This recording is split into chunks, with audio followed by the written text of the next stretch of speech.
Hi, I'm Allie, and I'm living chronic faith. Thanks for stopping by.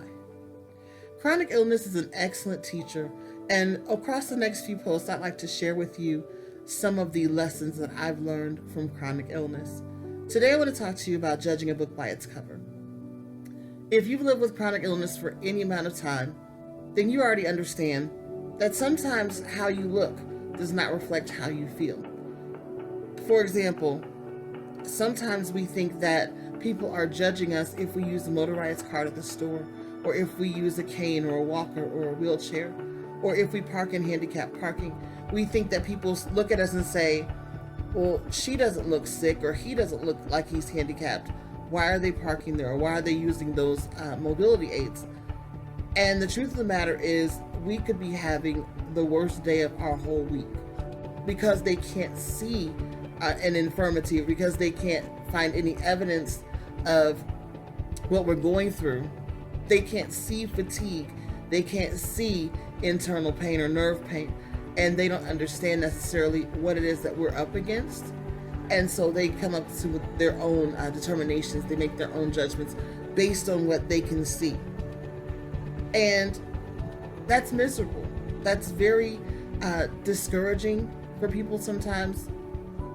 And it causes people, out of not wanting to be judged, to make unwise decisions, things that are not in their best interest, like trying to walk through the grocery store without anything to assist you with your mobility and ending up 10 times weaker than you needed to be, and having to now recuperate for several days just to get back to your own normal.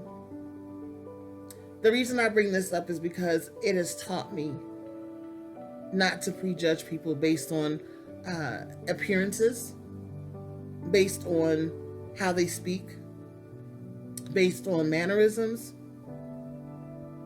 even posture. Sometimes I can look very standoffish, very aloof, very disinterested, and unapproachable. And people will often misinterpret that and say, are you not in a good mood? Are you having a bad day? And what they don't understand is that underlying all of that is, I'm just trying to get through a moment of intense pain.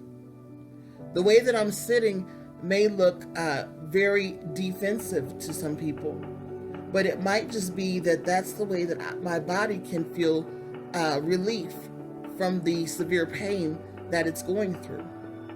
So when we look at people, we make assumptions too. We do. Let's just be honest. And what we have to remember is that we have no idea what that person is going through. For us, our posture may be determined by pain in our bodies, but for someone else, their posture may be determined by pain in their emotions, of pain built up, that they now have a posture that is the posture they need to observe in order to have some relief from the pain they've experienced. People can be mean, but it's not always just because they want to be mean. Sometimes it's because the pain that they've experienced makes them feel a need to be postured in that way, to be defensive against being hurt again. Sometimes the way that people dress is off-putting to us or is objectionable to us. But maybe it's their way of dealing with something that they've experienced in their past. Whatever it is, we have absolutely no right to judge anyone, nor should we want to. So when you see other people who are dressed in a way that you would not necessarily dress, or who speak in a way that you would not necessarily speak, let's be a little bit more understanding. Let's look a little bit deeper than the surface. And even if we don't ever know the why behind it, we can just assume that there is one. If your concerns are genuine, then why not just pray for them? Why not just go to God on their behalf and ask Him that whatever they're going through, that He would address it, that He would perfect it? Let's stop looking at people and judging them. If we don't want to be judged based on our appearance, then let's not do that to other people. It's counterproductive, it's hurtful, and it doesn't please God. let's love everybody. Just love everybody. God will sort the rest out later. But let's follow that commandment to love our neighbors as ourselves and treat people the way that we want to be treated. God bless you. I love you.